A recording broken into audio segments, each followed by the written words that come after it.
Eu queria saudar os nossos colegas senadores, senadoras e especialmente os nossos telespectadores da TV Senado, ouvintes da Rádio Senado, servidores desta casa. Fazer referência ao que há pouco nessa tribuna aqui, o nosso mestre em educação, o senador Cristóvão, falou sobre o artigo do Paulo Guedes e que eu gostaria de subscrever embaixo tudo o que o senhor falou, que não basta o que nós hoje pela manhã, na sessão que Vossa Excelência requereu, para os 30 anos da Associação Brasileira das Mantenedoras do Ensino Superior, se ressaltou também a importância da educação. Nenhum país pode se orgulhar de crescimento econômico se não tiver um avanço significativo e fundamental na educação. Para essa economia criativa, como Vossa Excelência sublinhou, e que eu penso que seja o grande caminho. Não é apenas produzir mais, é produzir de forma diferente, coisas diferentes, e permitindo que o consumidor também tenha acesso a elas e saiba manejá-las. Como nós evoluímos em muitas áreas, como das telecomunicações, nossa forma de nos conectar com as pessoas com o telefone celular, hoje nele fazemos milhares de coisas, e nós estamos entrando nesse circuito da inovação, da economia criativa, e por isso também me alegra muito a manifestação de Vossa Excelência, e também repetindo um pouco aquilo que nós vimos, que eu falei da Isadora Faber, aquela menina de 13 anos lá de Santa Catarina, que fez para melhorar a qualidade do seu ensino. E também daquele líder de uma entidade lá de Croatá, da Associação Comunitária Rural de Croatá, que me entregou um pedido para que uma escola rural seja colocada naquele município, no distrito lá do interior do Ceará. Penso que, com o apoio do senador Inácio Arruda e também do próprio MEC, o município vai fazer aquela escola que o presidente dessa associação comunitária rural vai conseguir, porque esse é o caminho. Mas, senhor presidente Álvaro Dias, o senhor, certamente, como eu, o senador Cristóvão, não porque é um senador do Distrito Federal e o Distrito Federal não tem eleições municipais, mas nós, de estados que têm eleições municipais, e o meu estado tem quase 500 municípios, senador Álvaro Dias. Nesse final de semana eu fiz uma visita a 5 municípios do Vale do Taquari, próximo de Porto Alegre, em campanha eleitoral para as prefeituras municipais. Mas também, na sexta-feira, fui presidir, em nome do nosso colega Valdemir Moca, uma audiência pública na 35ª Expo Inter, lá em Esteio, que é a maior feira do agronegócio do Brasil, uma audiência pública debatendo a aplicabilidade do Código Florestal Brasileiro à luz do que nós decidimos no Congresso Nacional, com uma brilhante exposição do Nelson Fraga e também de outros expositores do Ministério da Agricultura, do Ministério do Meio Ambiente, da Confederação Nacional da Agricultura e também do Ministério Público do Rio Grande do Sul. Penso que foi enriquecedor e eu queria agradecer novamente à TV Senado, que teve uma participação muito decisiva, porque nós recebemos perguntas nessa audiência pública vindas da Paraíba, de Minas Gerais, do Pará, do Mato Grosso, do Paraná, do seu estado, de Santa Catarina, e isso revelou exatamente a importância do tema. Na ocasião, lá na Expo Inter, eu recebi uma notícia muito importante e positiva do secretário da Agricultura, Luiz Fernando Mainardi, que a Expo Inter 2012 conseguiu movimentar um volume recorde de mais de 2 bilhões de reais, que foi superior nesse montante financeiro em 150% comparativamente ao que aconteceu no ano passado, quando os negócios da Expo Inter 2011 somaram 848 milhões de reais. Isso ocorreu, caro presidente, mesmo com as limitações econômicas internacionais e com os problemas climáticos, a seca violenta que afetou várias regiões do Rio Grande do Sul, criando prejuízos para os produtores de soja. Mas, felizmente, o governo foi precavido e resolveu reduzir 2,5% a alíquota de financiamento ou a taxa de juro para a compra de máquinas agrícolas, o que ajudou muito nesse resultado, como reconheceu o presidente do Sindicato das Indústrias de Máquinas Agrícolas, Cláudio Bier. A comercialização de animais e também os pedidos de pivôs para a irrigação, que são estruturas usadas na irrigação, também pesaram favoravelmente para esse desempenho em volume de negócios, comprovando que a redução de impostos ou dos juros para o agronegócio se revertem em melhoria imediata para a dinâmica de nossa economia, principalmente nos momentos de alertas econômicos como os vividos atualmente pela Europa e pelos Estados Unidos. Isso é mais uma prova de que as medidas antecipadas, adotadas pelo governo federal, como a redução do IPI para automóveis, ajudam na geração de riquezas econômicas, ativando o PIB. Claro, é uma medida conjuntural, mas que precisa de outras para complementar um processo de crescimento econômico sustentável. Outra ação nesse sentido foi a redução dos juros para 7,5% pelo Banco Central, pela nona vez consecutiva, ajudando para que o custo do dinheiro no Brasil fique cada vez menor. É uma importante sinalização para diminuir os custos do nosso dinheiro no cartão de crédito e nos financiamentos em geral, estimulando dessa forma o consumo e o mercado interno.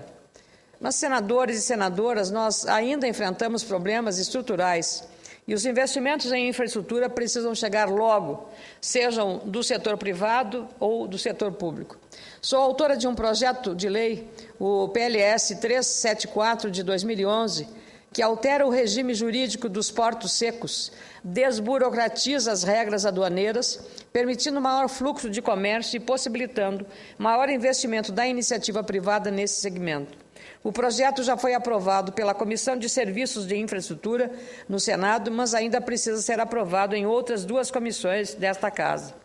É uma luta minha, antiga, para tentar superar os chamados gargalos que ainda enfrentamos na nossa economia. Me preocupo com essa questão, caro presidente, e acho louvável o empenho do governo em anunciar medidas para melhorar a estrutura de ferrovias, rodovias e aeroportos, noticiadas recentemente. E o plano do governo, que será anunciado em breve para baratear o custo da energia no Brasil, também é oportuno e caminha na direção do desenvolvimento inteligente. Mas é preciso fazer mais e melhor. Portanto, quero aproveitar, senadores, que a Lei Orçamentária, o PLN 24 de 2012, chegou ao Congresso Nacional para chamar a atenção aos investimentos que trarão melhorias à nossa economia. A peça orçamentária, trazida na semana passada pela ministra do Planejamento, Miriam Belchior, aumentou em quase 13% os investimentos públicos, ampliando o orçamento para pouco mais de 249 bilhões de reais. Na lei orçamentária anterior, de 2012, o orçamento previsto para investimentos foi menor, quase 221 bilhões de reais. Apesar desse aumento, os ministérios das Comunicações, da Justiça e de Minas e Energia ficaram com menos recursos para investir no próximo ano. No caso das comunicações, o volume para investimentos, que era de pouco mais de 818 milhões de reais, caiu para 788 milhões de reais. Quanto à pasta da Justiça, que cuida de programas de extrema relevância, como a segurança pública e também o controle de drogas e de contrabando de armas e outras, o investimento diminuiu de pouco mais de 4 bilhões e 670 milhões de reais para aproximadamente 3 bilhões e 786 milhões de reais. Em relação ao Ministério de Minas e Energia, as chamadas despesas discricionárias, que são os investimentos, caíram de pouco mais de 924 milhões para 892 milhões de reais. Ou seja, esses números demonstram a dificuldade que o governo federal ainda enfrenta para ampliar os investimentos, mesmo em áreas estratégicas e que impactam diretamente na infraestrutura do país, como os setores de comunicações e energia. É preciso, portanto, pensar o Brasil de forma sistêmica, interligada, coerente e com foco na pavimentação necessária para evitarmos os problemas, as crises econômicas e as dificuldades de renda que ainda virão.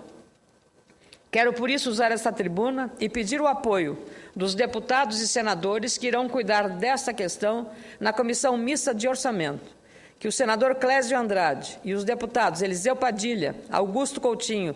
e Vandentalk Gonçalves, alguns dos responsáveis pelos relatórios setoriais do orçamento, e incluam nos seus textos emendas que caminhem nessa direção e da ampliação dos investimentos em infraestrutura, inclusive para a agricultura.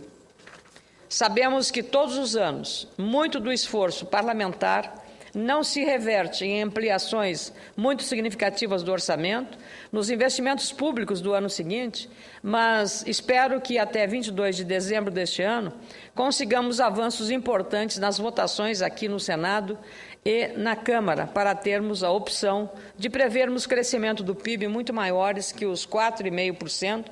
e do crescimento estimado pela equipe econômica do governo. Se fizermos os ajustes necessários e urgentes agora, os 4 trilhões e 970 bilhões de reais previstos de movimentação para a nossa economia poderão ser ainda outros mais trilhões, trazendo benefícios aos empreendedores que ficarão bem mais motivados para investir e fazer negócios, aos governos que poderão arrecadar mais e aos consumidores que poderão fazer planos e investir seu dinheiro, gerando mais poupança e mais riqueza no futuro. Caro presidente Álvaro Dias, eu penso que discutir essas questões não é apenas uma questão do governo, da ministra Miriam Belchior, do Planejamento, ou do ministro Guido Mantega. É um debate que deve envolver todos os setores em nosso país. No próximo dia 17, o seu estado, o Paraná, Santa Catarina e o Rio Grande do Sul estarão discutindo o Sul Competitivo, que é um programa capitaneado pela Confederação Nacional da Indústria, que vai mostrar realmente todo esse desenho, esse diagnóstico que nós conhecemos um pouco, pelas informações que recebemos, das dificuldades que afetam e impactam negativamente o aumento da competitividade do setor produtivo. Que, claro, além dos investimentos que falamos em educação, mas é preciso que o governo faça a sua parte. O empreendedor faz o seu dever de casa, melhorando, avançando tecnologicamente, o produtor rural do seu estado do Paraná, as cooperativas do meu estado, do seu estado, os empreendedores rurais avançam, mas da porteira para dentro, seja de uma fábrica, de uma empresa de comércio ou de uma propriedade rural, o esforço para melhorar é grande, mas quando da porteira para fora, quando entra na logística, as coisas complicam muito. E aí aumenta o custo da produção e tira a competitividade. Por isso que o Brasil está caindo, não só por causa da questão da crise da Europa, mas existem fatores internos nossos que estão, penalizando o setor produtivo. Menos mal que o governo abriu o olho e agora está tomando as providências necessárias, para não beneficiar apenas aqueles setores que têm um grande poder político, como do setor automotivo, o setor automobilístico, que as montadoras têm, sim, uma presença forte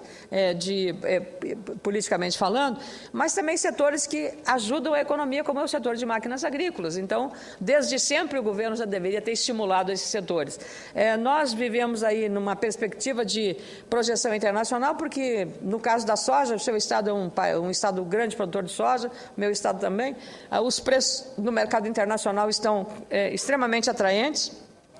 Muitos produtores estão buscando transferir atividades para o setor da produção da soja para compensar os prejuízos que tiveram, seja no caso da seca, ou atividades que não estão sendo rentáveis, como é a suinocultura ou a avicultura. A propósito disso, aliás, senador Álvaro Dias, hoje recebi do presidente da Associação Brasileira dos Criadores de Suínos, Marcelo Lopes, um apelo dramático, porque